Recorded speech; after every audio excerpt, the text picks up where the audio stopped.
Kinabukasan ay nagpunta kami sa Pescador Island at kumpleto ang aking mga kaibigan, pati na rin ang kanilang mga boyfriend at asawa. Hindi nasunod ang gusto ni Lian dahil kahit ang mga boyfriend ng mga kaibigan ko ay hindi pumayag na sila ay maiwan. Alex was the one who prepared for our arrival on these islands. Narentahan nito ang buong isla ng isang araw, kung kaya ay halos kami lang ang tao rito bukod sa may-ari ng isla at mga staff nito. Kahit laking Cebu ako ay hindi pa ako nakakarating sa lugar na ito. Kahit na maliit ang isla ay talaga namang napakaganda ng view. We spent our whole days to swimming and eating. Masasarap na seafoods na kanilang pinagmamalaki ay talaga namang walang sawang kinain namin. Ang mga kalalakihan naman ay may kanyang grupo para mag-inuman at kantahan. Yes, para silang mga ordinaryong tao lang din pala kahit na mga bilyonaryo at talaga namang mga kilalang tao. Ay kapag magkakasama ay para mga batang nag-aasaran din pala at tawanan. Kami mga girls naman ay may kanya-kanyang table din. Puro tawanan at kaartehan din naman tulad ng nasa bahay pa lang kami. Sobrang namiss namin ang aming bonding. Kahit na halos karamihan sa amin ay mga buntis, ay wala namang nagbago. Lalo na kung may kwelang kasama na si Lian. Matapos ang buong araw na iyon ay nagsiuwi na rin ang aking mga kaibigan. Sakay ng kanilang mga chopper. Naiwan kaming dalawa ni Alex dahil may asikasuhin daw itong importanteng mga bagay. Naunawaan ko naman lalo pa at ito na ang nagmamay-ari ng hotel.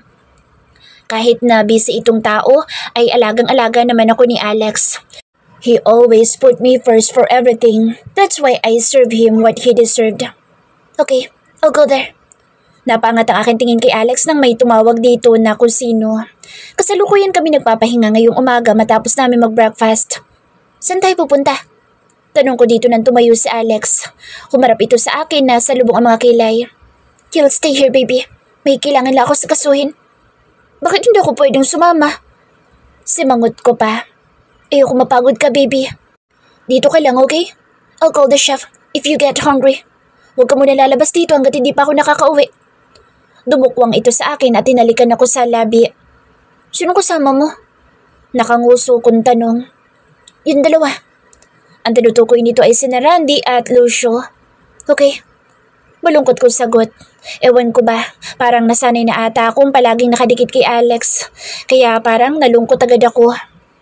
Hindi na ito nagbihis at kinuha lang nito ang susi ng kanyang kotse. Hinatid ko na lamang ito sa pintuan. Pasalubong ha? Natawa naman si Alex. Sure baby loves. What do you like? Niyakap pa ako nito kahit nasa labas na ito ng pinto. Kahit ano basta masarap. Okay, I'll be back early. I love you. Muli hinalikan na naman ako nito sa labi. I love you too. Sagot ko. Pigil ko na wag maiyak sa harap nito. Nang makapasok na ito sa elevator ay doon lamang kumawala ang luha ko. Kaya agad akong pumasok sa loob. My gosh, namimiss ko agad si Kurimaw. Para akong batang nagtatampo dahil hindi isinama ng nanay. Pasalampak akong nahiga ng kama sa inis. Nag-iisip kung bakit aalis ngayon si Alex, gayong pwede naman itong isama na lang ako o ang dalawang tauhan na lang nito. Sa nakalipas kasi mga araw medyo gumagaan na ang ginagawa nitong trabaho dahil na rin siguro nandito kami ngayon sa hotel niya. Naloka pa nga ako dahil pati pangalan ko ay isa sa owner ng building na ito. Si Alex ang Chief Executive Officer pero ako ang may-ari. Wow na wow talaga. Instant billionaire na rin ako nang ma-engage ako kay Alex. Kahit halos maputol ang aking leeg sa kakailing, para lang wag nitong gawin iyon ay wala akong magawa. Masyadong pala desisyon sa buhay. Habang ang naiwan naman itong trabaho sa California na sarili nitong airlines ay nakamonitor pa rin naman siya. Ang sabi niya ay lilipad daw kami doon very soon. After daw nitong tapusin ang lahat ng balakid ay aalis na kami ng bansa. Ayaw naman sabihin kung ano pa ang balakid na sinasabi nito. Minsan nga pasigaw pa ito habang may kausap sa telepono. Ako nalang naaawa sa kung sino man natauhan nito. Ang sinisigawan na parang ewan lang. Dahil walang magawa binuksan ko ang napakalaking TV, flat screen, na akala mo'y nasa sinihan ka kapag manonood ka. Pumili ako sa Netflix ng latest Korean dramas. Medyo matagal-tagal na rin pala nang huli akong nanood. Napaiktad ako sa tunog ng cellphone ko. Someone is calling. Dumukwang lang ako para iabot ang cellphone sa bedside table na nakapatong. Chuck, si Alex ang tumatawag. Kahit wala pang 30 minutos itong nakaalis ay na-excite akong bigla. Hello, Alex? Malambing na boses ko. Hello, Ma'am Aryan? Boses iyon ng pamilyar, kaya napakunot-no ako at mabilis kong inilayo ang cellphone sa akin tenga. Unregistered number iyon. Sino ka? Tanong ko na napakatapang ng boses. Sobrang layo sa boses na malambing. It's Lucio, Ma'am Aryan. Bakit ka napatawag? Tanong ko pero parang sumigdong aking dibdib. Please don't ever go outside until Boss Alex comes back. Base sa boss ni Lucio ay parang kinakabahan ito. May nangyari ba? Halos pabulong kong tanong. Hanggat maaari ayoko mag-isip ng kahit na anong negative. Malakas na napabuntong hininga si Lucio. Someone is following with us. But don't worry, everything is okay. Tinawagan lang po kita, Ma'am Aryan, para sabihin na mag-iingat. Hello, baby? Malakas na boss ni Alex. Alex, are you okay? Hindi ko alam kung ano ang nararamdaman ko ngayon pero lumuwag ang aking hininga nang marinig ko ang boses ni Alex. Yeah, don't go anywhere, baby. Hanggat maaari, wala kang papapasukin sa loob ng kwarto. Ako lang ang pwede pumasok dyan kaya hintayin mo ako. Okay. Pero ano ba nangyayari? Nasaktan ba kayo? Pag-aalala ko. I will tell you later, okay? I'll hang up. I love you. Love you too. Nang matapos ang tawag, imbes na mapanatag ay parang hindi na ako mapakali. Gusto ko sana lumabas pero mahigpit na bili ni Alex ay huwag akong lalabas. Ano kaya nangyari? Kaya siguro ganoon na lamang ang mabilis na pag-alis ni Alex. Dahil nawala na ako ng ganang manood ng Korean drama ay pinatay ko na ang TV. Humiga ako sa kama at hawak ang aking cellphone. 10:00 pa lang ng umaga. Oh God! Munti ko pang malimutan na magpapacheck up pa pala ako sa aking OB-GYN sa susunod na araw para sa 5 buwan ng aking tiyan. Bahagya ako nahaplos ang aking tiyan na lumalaki na. Makalipas ang ilang oras ay hindi pa tumatawag si Alex. Ilang beses ko na itong tinetext at tinawagan pero walang sagot. Out of coverage din ang cellphone nito. Para akong pusang manganganak dahil pabalik-balik ako sa kakalakad. Gustuhin ko man na lumabas pero ayokong maliin na hindi ako lalabas. Wala ding sagot sa number ni Lucio. Parang gusto ko nang maluha. 1:00 na nga ng hapon pero hindi ako kumain dahil hindi ko maramdaman ang gutom. Napasilip ako sa labas ng bintana. Masyadong mataas ang floor at halos kapiranggot na lang ang makikita sa mga taong naglalakad. Pero napansin kong parang marami mga nakakulay blue. Pulis ba mga iyon? Mas lalo lamang akong kinabahan ng todo. Maya-maya pa'y tumunog ang hawak ko cellphone kaya mabilis na sinagot ko iyon nang makitang si Lucio ang tumatawag. Lucio! Ma'am Aryan! Si Alex! Bakit ngayon ka lang tumawag? Malakas ang boses ko at nanginginig pa. Randy will pick you there. Mamaya na lang po namin sasabihin sa'yo kapag nakarating na po kayo dito. Mahinahon ang boses nitong sagot. Ha? Sige, maghihintay ako. Okay, ma'am. Bye. Mabilis na pinatay ko na ang tawag at nagmamadaling nagpalit ng maternity dress at flat shoes. Hindi na ako nag-ayos ng sarili at daliri ko na lamang ang ginamit ko para ipangsuklay. Nakasukbit sa kanang balikat ko ang aking bag at nakaredy na. Ilang minuto pa ako naghintay nang may mag-doorbell. Sinirip ko muna sa maliit na butas kung sino iyon at tama nga, si Randy. Randy! Saktong pagbukas ko ng pintuan, mukhang kalmado naman ito pero ang mga mata ay malikot na umiikot sa paligid. Tara, Ma'am Aryan. Inalalayan naman ako nito sa paglalakad kahit na kaya ko pa namang maglakad ng maayos. Ang mga empleyado ay nakatingin sa akin na para bang nag-aalala ang mga mukha. Hindi ko sila mangitian dahil tensyonado din ako. Saktong paglabas namin ng building ay nakita namin ang mga pulis. Hinila ako ni Randy para ipasok sa sasakyan itong nakapark sa gilid. Ano ba talaga nangyari? Bakit ang dami din ng mga pulis dito? Agad kong tanong nang makaupo kami sa loob ng sasakyan. Huwag po kayong mabibigla, ma'am, pero muntik na kaming ma-ambush ni Bossing. What? Pero nahuli na po sila rin. Mabuti na lamang at mabilis sa mga bodyguards ni Boss. Asan siya ngayon? Saan tayo pupunta?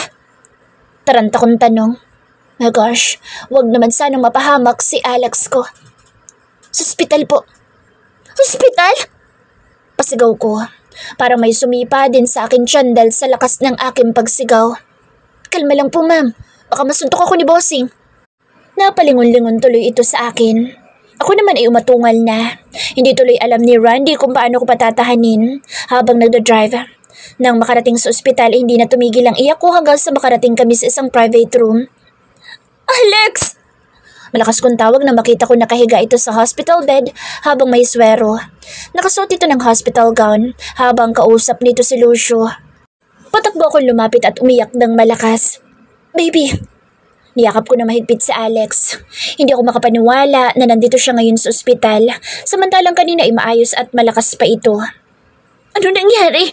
Sinong may gawa nito? Patuloy ako sa paghikbi habang nagsasalita. Tinanguan muna nito si Lucio at sabay na lumabas sila ni Randy. Nagbuntong hininga muna ito at malamlam ang mga matang nakatingin sa akin. Muntik na madali ang sinasakyan namin. Mabuti na lamang at nabunggo lang kami.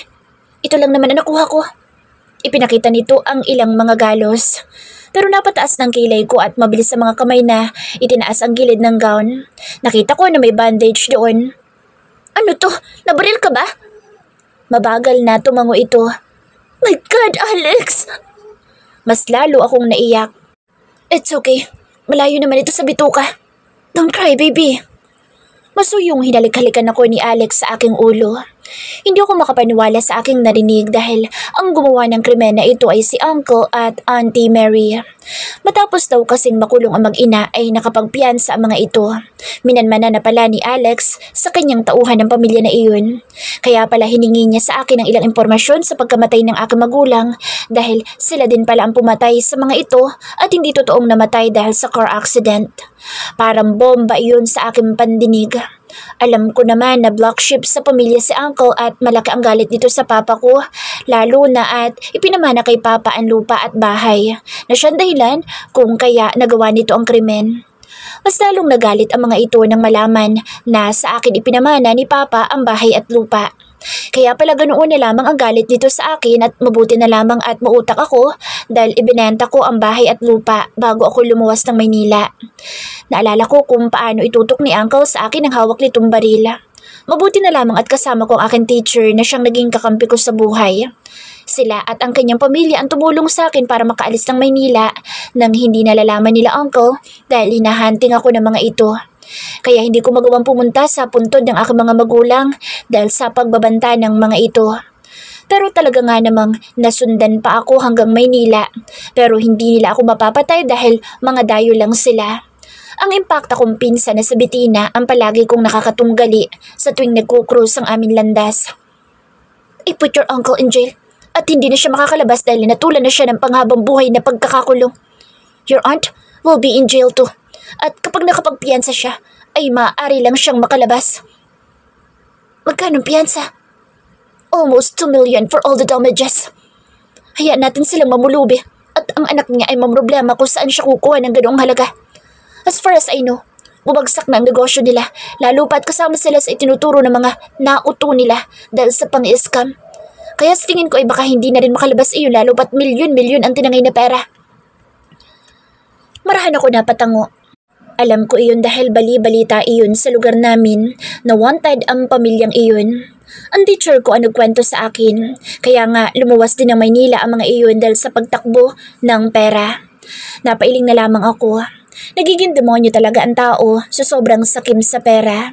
Hindi na lang magbanat ng buto at mamuhay ng payapa. Ito rin pala ang dahilan kung bakit hindi kami umalis sa lugar na ito. Dahil sa pagmamanman sa kamag-anak ko. Dahil tapos na ang problema, ay agad na babalik na rin kami ng Maynila matapos magpagaling ng ilang araw ni Alex. Matapos ang 2 araw na pananatili namin sa ospital ay umuwi na rin kami. Saglit lang kami tumigil sa hotel nito bago bumalik ng Maynila. Marami pa raw aasikasuhin si Alex. Baby loves, 2 weeks from now ay pupunta na tayong California. Yakap ako nito sa likod habang nakahiga kami at nanonood ng TV. Panay pa ang haplos nito sa akin tiyan. Talaga ba? Excited kong tanong. Matutuloy na rin ang pagpunta namin sa ibang bansa, lalo pa at first time ko palang makapunta ng ibang bansa. Inayos pa kasi ni Alex ang visa ko. Ang bilis nga ng pag-process. Siguro dahil pinagalaw nito ang kanyang pera. Magtatagal daw kami doon lalo pa at napakatagal na daw nitong hindi nakabalik.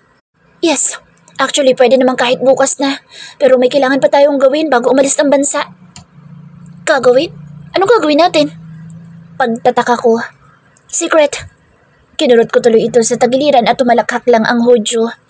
Hinayaan ko na lamang ito dahil palagi namang may pasabog ito sa akin na tiwala naman ako magugustuhan ko. Kinabukasan ay natuloy na ang pag-check up ko sa akin doktor. Gusto ko i-surprise ang gender reveal ng magiging baby namin. Si Alex na ang bahala at next week na raw malalaman. Isasabay daw sa isang event.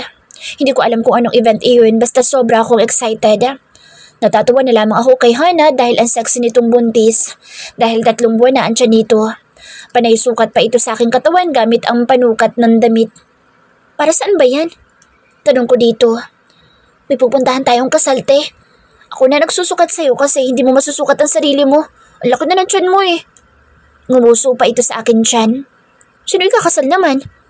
Gulat ko. Nagkibit balikat lang ito. Di ko rin alam. Baka sa friends nila? Bakit naman ikaw ang gumagawa nito? Hindi ba pwedeng magdadesign yun ng gown? Ayaw ni Alex ate. Pansin ko masyadong seloso yung Papa Alex mo. Kaloka? Sabay bungis-ngis ni Hana. Oh, speaking, as if naman hindi seloso yung siyan mo.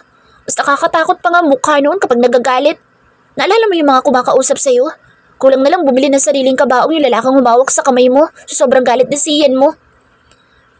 Malakas akong humalakhak. Pag naalala ko yun ay tawang-tawa ako. Halos pagalitan nga ako ni Alex nang makita niya akong tawang-tawa. Iba daw kasi magalit ang team leader nila dahil na rin siguro matanda na ito. Sumimangot ang magandang mukha nito. Isa pa yun, kala mo palaging tatakasan, palagi na lang nakasunod. Paano tinakasan mo kasi? Pang-aasar ko pa. Ate naman, pass is pass na. Nalukot ng husto magandang mukha nito. 2 araw mula ngayon ang kasal na aming pupuntahan. Hindi ko pa nakikita ang isusuot ko dahil sa araw na iyon na daw darating iyon. Ang gender reveal naman namin ay nawala na. Sumama talaga ang loob ko kay Alex. Matutuloy daw iyon, wag daw ako mag-alala. Bago kami umalis ng bansa. Sabagay 1 linggo na lang din kasi bago kami umalis. Saan ka ba nagpupunta nitong mga nakaraang araw? Pati kanina, ang aga mong umalis tapos gabi ka na dumating. Asik ko dito. Medyo busy lang baby loves. Mapungay ang mga mata nito sa akin tabi habang panay haplos sa akin tiyan. Talaga lang ha? Makakala mo naiinis pa rin ako sa'yo. Wala pa ang gender reveal ng baby natin. Nagkanda haba-habang aking uso sa pagsasalita. I already organized it, baby. Tapos na. Nakangiti itong nagsasalita. Ha? Teka, kailan mo ulit iyon? Para masabi ko sa mga kaibigan ko. Nasabi ko na sa kanila. Mas lalong humigpit ang pagkakayakap nito sa akin. Alam mo, naiinis na ako sa'yo. Pahapiyaw ka sumagot para kung may tinatagong buwisit ka. Angil ko dito.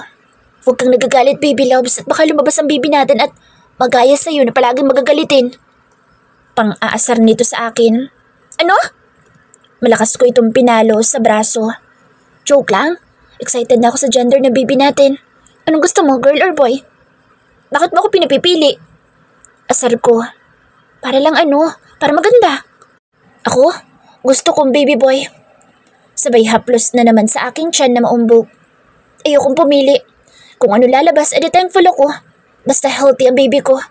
Ikaw, bahala ka sa buhay mo. Paano kung girl? We're the same feeling, baby loves. Akala ko nga twins dahil masyadong malaking tiyan mo. But your doctor confirmed na isa lang.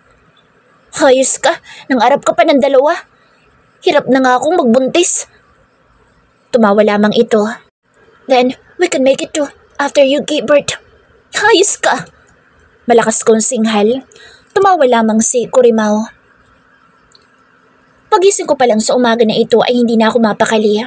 Ewan ko ba, para akong kinakabahan na naiihi. Kasabay pa na pumipitik din ang akin tiyan. Sabay kaming umalis ni Alex para magpaayos ng sarili. Pero naghiwalay kami ng landas nang kidnapin ako ng aking mga kaibigan na ngayon ay magaganda na sa suot ng mga ito na kulay maroon gown na may mahabang slit na aabot sa gitnang hita. Para silang mga fairies dahil may mga flowers sa kanilang buhok pero magkakaiba ang braids ng kanilang mga buhok. Nakita ko pa si Hana nakatatapos lang ayusan ng isang professional makeup artist. Napangiti ako dahil kaming 4 na abay ang buntis. Sino kaya ikakasal at ginawa pa kaming abay? Ako naman ang sinunod. Pinaupo nila ako sa pinakagitna na parang reyna at nakaharap sa aking mga kaibigan. Kaya hindi ko makita ang itsura ko dahil walang salamin. Oh, ang ganda talaga. Palatak ni Tanya na parang kilig na kilig pa habang prenteng nakaupo sa malaking sofa at nakapatong ang isang kamay sa malaking tiyan nito. Nakita ko pa ang pagbulong ni Grace kay Tanya at sabay silang napabungis-ngis. Napakunot na utuloy ako sa dalawang ito. Ate Aryan, ang ganda-ganda mo na pero mas lalo kang nag-glow up. Manghapa si Hana na akala mo'y hindi maganda. Ganyan talaga kapag lahat tayo maganda. Singit ni Mika habang tinakpan ang bibig ni Lian. Matapos akong pagandahin at ayusan ang buhok ay pinaharap na ako sa malaking mirror.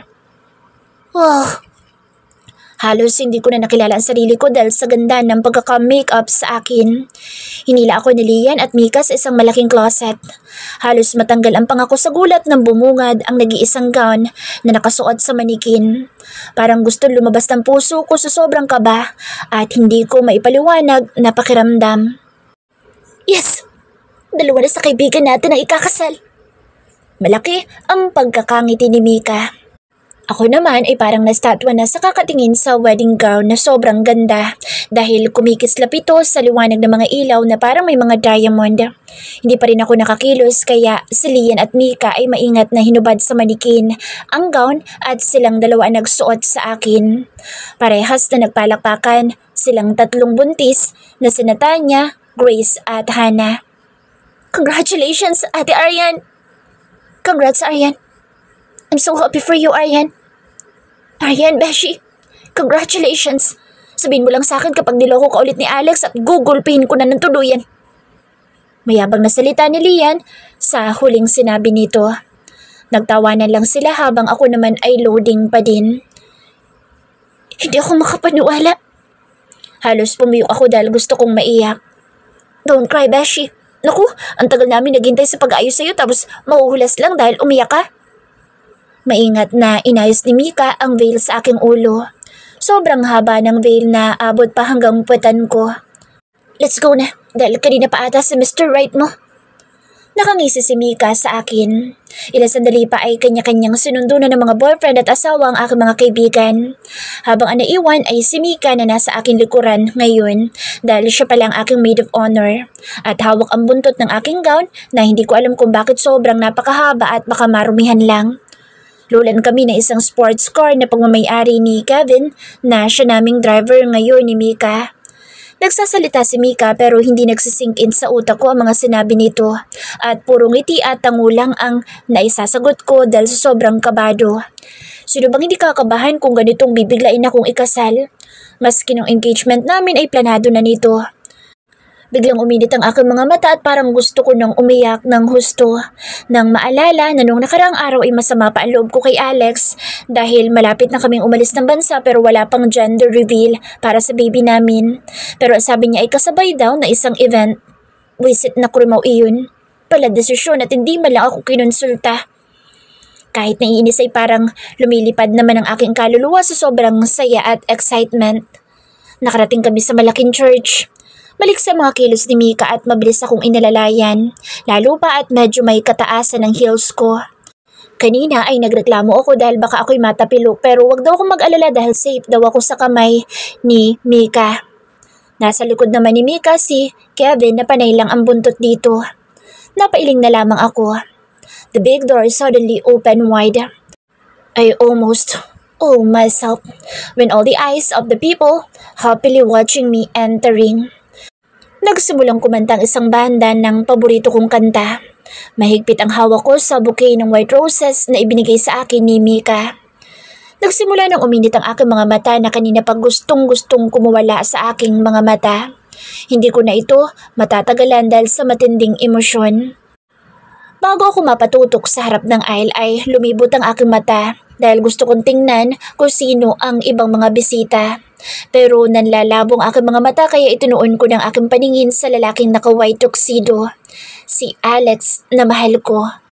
Naiiyak ako sa sobrang kasiyahan pero may konting lungkot na nararamdaman dahil mula sa araw na ito ay ikakasal ako sa taong makakasama ko habang buhay na walang aking magulang. Kung buhay pa sana sila ay tsak na sila ang kasama ko. Ngayon na naglalakad sa taong magiging kasama ko habang buhay, alam kong masaya sila para sa akin dahil napakaswerte ko sa taong nagbigay kulay sa buhay ko na puro kalungkutan. Alex, looking at me without blinking his eyes as if I'm about to vanish. He really looks so hot, gorgeous man alive. Nakakapanginig ng buto ang mga mata nitong tagusan kung tumingin. Baby, you look so amazing. Baka sa mukha nito ang matinding pagkamangha habang nakatitig sa akin. Baby, you look so beautiful. Amazing. Baka sa mukha nito ang matinding pagkamangha habang nakatitig sa akin. Kinilig ako sa papuri nito, maski ang tiyan ko ay nakiliti. And you look more handsome. Nakangiti kong sagot. Mamaya na yan. Biglang singit na salita ni Mika sa amin likuran. Parehas kaming natawa ni Alex at sabay na humarap sa taong magkakasal sa amin. After the ceremony, the most awaited kiss for the newly married couple, like us, was like a magic. You may kiss your bride. Halos lahat ng bisita ay kanya-kanyang sigawan nang ibaba ni Alex ang kanyang mukha sa akin. Isang mainit na halik ang ipinagkaloob sa akin ni Alex. Paglabas namin ng simbahan ay naka-ready na ang photographer, habang ang mga single at may boyfriend ay ready na para sa pagsalo ng bouquet. Alam ko na kung sino ang pagbibigyan ko dahil binulungan ako ni Alex. Halos mapunit naman ang aking pisngi sa pagkakangiti dahil siya din ang unang pumasok sa aking kaisipan. Ready, girls? In 3, 2, 1. Malakas kong salita. Abang na abang naman sina Grace at Hannah na alam kong gusto na rin ang makasal, lalo pa at mga buntis din. Habang parang tuod naman sa gilid si Mika at halatang ayaw makiagaw. Si Tanya naman ay tamang video lang gamit ng hawak nitong iPhone. Si Leah naman ay parang malungkot ang muka. Parang nawalan nito ng gana dahil sa ilang mga kababaihan na gustong makasalo ng bulaklak pero mas lalo ako napangiti dahil alam ko ang nararamdaman nito. Mabilis ang mga mata ko dahil nakita ko na tumalikod dito at naupo sa may bandang sulok. Marahan akong naglakad kaya nagtatakang napatikin sa akin ang ilang mga kababaihan, pati na ang aking mga kaibigan. Hindi ko na pinansin ang ilang mga bulungan. Basta ako ay lumapit kay Leah na ngayon ay nakatalikod sa akin. Malakas, nahihiyawan ang nangyari. Lian, for you. Sambit ko sa aking kaibigan. Mabilis na napalingon sa akin si Lian at napangangapa habang hindi makapaniwala sa inaabot kong bulaklak. Arian? Naluluha pa si Lian na lumambot ang mukha at parang naging isang anghel. Ibang-iba ito sa palaging nakaangil at handang makipag-away na aurahan. Dumiretso ang aking paningin sa lalaking palapit sa aking kaibigan, si Drake. Sinanyasan ko si Lian para tingnan ang nasa likuran nito. Mas matinding hiyawan ang namayani sa kapaligiran ng mag-propose habang nakaluhod si Drake sa harapan ngayon ni Lian na ngayon ay umiiyak na.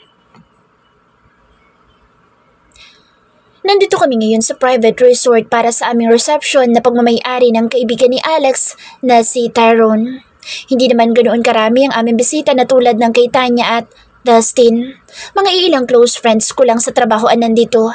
Kasama na rin ang pamilya ng teacher ko na siyang malaki ang naitulong sa akin noong panahong kailangan ko ng tulong. Ang kumpletong kaibigan ni Alex sa grupo nito at ang kanilang big boss.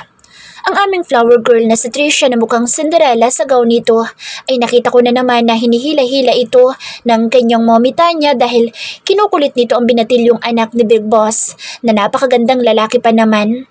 Halos lahat ay napatigil ng magsalita ang MC na binabae. Ladies and gentlemen, may isa pa po tayong gagawin. Nasa table ninyo kung anong kulay ang gusto ninyo. Pink ba? Or blue for our gender reveal? Malakas na hiyaw ng MC. Nanlaki ang aking mga mata at napaharap kay Alex. Baby loves, pasensya na kung nasobrahan na ako ng pag-surprise sa'yo. Ayaw kasi kitang mapagod. Masuyong halik ang ipinagkaloob nito sa akin. Mabuti na lang mahal kita kundi may suntok ka sa akin.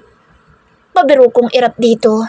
Mahinang tumawa naman ito tumaplos pa sa umbo kong tiyan. I love you more, my baby Arian. And our sweet baby. Nakayakap sa akin likuran si Alex habang malilig sa mga kilos ng ilang staff sa mabilisang hilahan ng ilang mga box. At may mini stage agad na hindi ko alam kung saan nagmula. Blue at pink ang kulay ng mga balloon letters at ilang mga baby toys. Pinalapit kami ng MC sa gitna ng mini stage at tumarap sa aming mga bisita na ngayon ay halos nakataas ang mga kamay sa paghawak ng kanilang mga cellphone. sa malaking box ay nandoon ang sagot kung ano ang gender ng aming baby ni Alex. May ibinigay na isang boxing gloves ang isang staff kay Alex dahil kailangan daw suntukin ang box gamit ng kamao. Ako naman ay halos maihina sa sobrang excitement para sa aming baby. Sobra-sobra na ang saya ko ngayong araw. Nag-speech ng MC na may pagkakomedyante naman talaga bago mag-sign na pwede nang suntukin ang box. Ihiyaw nyo ng malakas. Sino may gusto ng girl? Malakas na salita ng MC. Sabay-sabay na nagsikawan ng mga babae. Halos karamihan ng mga kababaihan ay gusto ng baby girl. Nakita ko pa na halos tumatalon-talon sa sobrang tuwa si baby Tricia. Aba, malakas ang iyaw sa baby girl. May mas lalakas pa kaya akong boy? Sigaw ng MC. Natuwa ako dahil mas marami ang may gusto ng boy. Partikular na mga kalalakihan. Gusto ay katulad nila ng kasarian. Wow, may sure wins na pala agad tayo dito. Palatak ng MC. Ilang sandali pa ay sabay-sabay na nakaabang kami sa pagsuntok ni Alex sa malaking box. Parehas kaming kabado but I cheer him up. Hanggang sa nagbilang ang MC at malakas na ugong ang nangyari sa kapaligiran. It's a boy. Mabilis akong kinabing ni Alex at mahigpit niya akong niyakap. Oh God, thank you. Thank you so much, baby. My baby loves, we are having a baby boy. Walang tigil ako nitong hinalikan sa aking ulo at mukha. I'm happy, Alex. Maluha-luha naman akong niyayakap nito. Oh, congratulations. Congratulations for a newly couple. Congrats. Halos hindi magkandamay ang mga tao sa kababati sa amin dalawa ni Alex. Ako naman, lumulutang na talaga sa sobrang kasiyahan. Thank you, Lord.